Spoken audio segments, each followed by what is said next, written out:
Hello students, today we are going to learn about how to make sentences in simple past tense.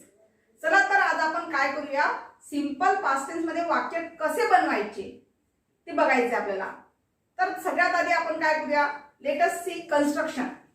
Subject plus V2 plus object. विद्यार्थी मित्रांनो, simple past tense साठी या सूत्राचा वापर करायचा. कर्ता plus क्रियापदाचे दुसरे रूप plus object.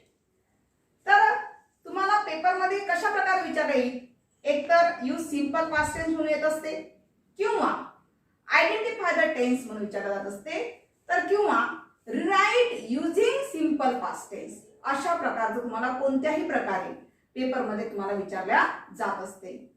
Late us see some examples. Number 1, the rain had divided Mumbai into 2. बघा, दिलेलं वाक्य अशा प्रकारचं दिलेलं आहे, त्याला कन्वर्ट इनटू आपल्याला काय करायचं आहे, तर सिंपल पास्ट टेन्स मध्ये करायचं आहे. कसं होईल, the rain divided Mumbai into 2 given to this above construction. म्हणजे आपण जे उत्तर काढलेलं आहे ते कशा पद्धतीने काढलेलं आहे, given to the above instruction नुसार काढलेलं आहे. Now next sentence, we have design it.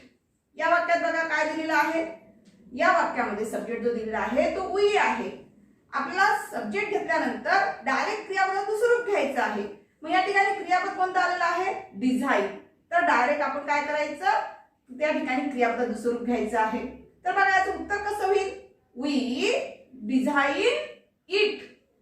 तर पहिल्या आणि दुसऱ्या वाक्यामध्ये तुम्हाला दोन्हीचे वर्ब दिसते आहे. ते दोन्ही वर्ब कसे दिसते विद्यार्थी मित्रांनो, या ठिकाणी दोन्ही वर्बला ईडी लागून आलेला आहे. बरोबर आहे. कालच्या तासाला आपण जे रेग्युलर वर्ब्स आणि इरेग्युलर वर्ब्स बघितले होते, त्यामध्ये मी सांगितलं होतं की ज्या वर्बला ईडी लागून आलेलं असते ते वर्ब जे असते ते रेग्युलर वर्ब मध्ये आलेले आहे. म्हणजे या ठिकाणी दोन्ही जी वाक्य घेतलेली आहे आपण, ती दोन्ही वाक्य कशी घेतलेली आहे, रेग्युलर वर्बची घेतलेली आहे. म्हणजेच ज्याला डायरेक्ट ईडी लागतो त्या ठिकाणी ती वाक्य कशी होत असतात, रेग्युलर वर्ब्सची असतात. Now see third sentence, adults have been coming to relax. अशा प्रकारचं तिसरं वाक्य आपण बघणार आहोत. आन्सर बघा कसं होईल, adults came to relax. म्हणजेच या ठिकाणी जो वर्ब आलेला आहे तो वर्ब कसा आलेला आहे, केम आलेला आहे. कमचा पास्ट टेन्स काय होईल, केम होईल. पण केम हे जे वर्ब आहे, हे केम हे वर्ब रेग्युलर वर्ब्स मध्ये येणार नाही, तर ते वर्ब कोणत्याच्यात जाणार आहे, इरेग्युलर वर्ब्स मध्ये जाणार. कारण याला ईडी लागलेला आहे का, नाही. त्याच्यामुळे थर्ड सेंटेन्स मध्ये जे वर्ब तुम्हाला दिसते आहे ते वर्ब कोणतं आहे, केम आहे. आणि came is a irregular verb. हे जे दिलेल्या वाक्यामध्ये केम आलेलं आहे ते केम वर्ब कशात येते आहे, इरेग्युलर वर्ब्स मध्ये. Next example, this had become my special duties. बघा आन्सर कसं होईल, दिस बिकेम माय स्पेशल ड्युटीज. या वाक्यामधलं वर्ब जे आहे ते वर्ब कोणतं होतं, पहिले बिकम होतं. त्याला आपल्याला कन्वर्ट इनटू आपल्याला सिंपल पास्ट टेन्स करायचं आहे.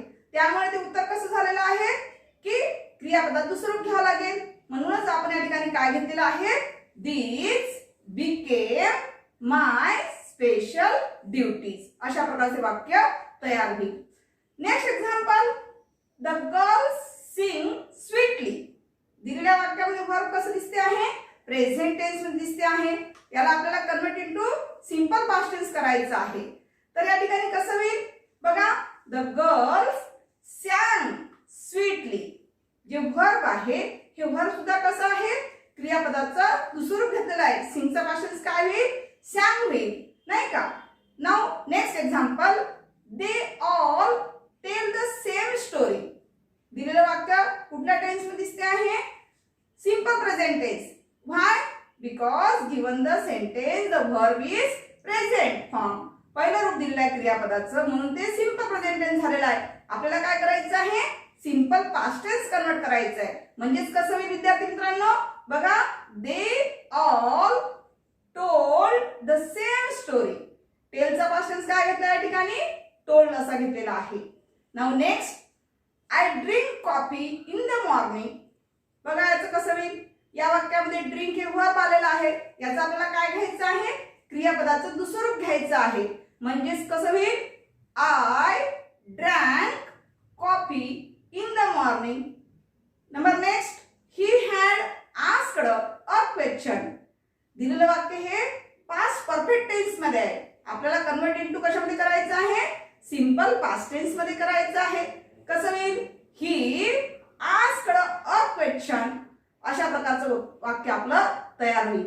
नाउ नेक्स्ट एक्झाम्पल, आय शाल गो टू दिल्ली. असं दिलेलं वाक्य आहे. याला कन्वर्ट आपल्याला कशामध्ये करायचं आहे, सिंपल पास्ट टेन्स मध्ये कन्वर्ट करायचं आहे. म्हणजेच कसं होईल बघा, आय वेंट टू दिल्ली. म्हणजेच या ठिकाणी जे गो हे वर्ब होतं, या गोचा पास्ट टेन्स आपण काय घेतलेला आहे, वेंट घेतलेला आहे. कारण शॉल जे दिलेल्या वाक्यामध्ये आहे ते मॉडल ऑक्झिलरी आहे. मेन वर्बचा कधीही आपल्याला काय करायचं असतं विद्यार्थी मित्रांनो, दुसरं रूप करायचं असते. त्यामुळे गो हे मेन वर्ब आहे आणि त्या गो या वर्बचं आपण काय केलेलं आहे, दुसरं रूप या ठिकाणी वेंट असं केलेलं आहे. तर आतापर्यंत आपण जी वाक्य बघितलेली होती ती सर्वच्या सर्व जी वाक्य होती ती पॉझिटिव्ह सेंटेन्स होती. जर एखादं वाक्य निगेटिव्ह आलं असेल तर कसं करणार. For example, he does not have a job. दिलेलं वाक्य कसं दिसतंय तुम्हाला, या ठिकाणी निगेटिव्ह दिसते आहे. जर निगेटिव्ह असेल तर कसं करणार आपण, तर बघा या ठिकाणी डज नॉट जे आहे ते डज नॉट काय इंडिकेट करत आहे, प्रेझेंट टेन्स इंडिकेट करत आहे. तर म्हणजेच आपल्याला पास्ट टेन्स इंडिकेट करायचं असेल, पास्ट टेन्स मध्ये वाक्य तयार करायचं असेल तर कसं करणार आपण. बघा, he did not have a job. म्हणजेच फक्त या ठिकाणी बदल काय केलेला आपण, डज ला कन्वर्ट करून त्या ठिकाणी पास्ट टेन्स मध्ये काय घेतलेलं आहे, डिड घेतलेलं आहे. तर अशा प्रकारे ते वाक्य निगेटिव्ह सेंटेन्स मध्ये तयार तुम्हाला करता येईल.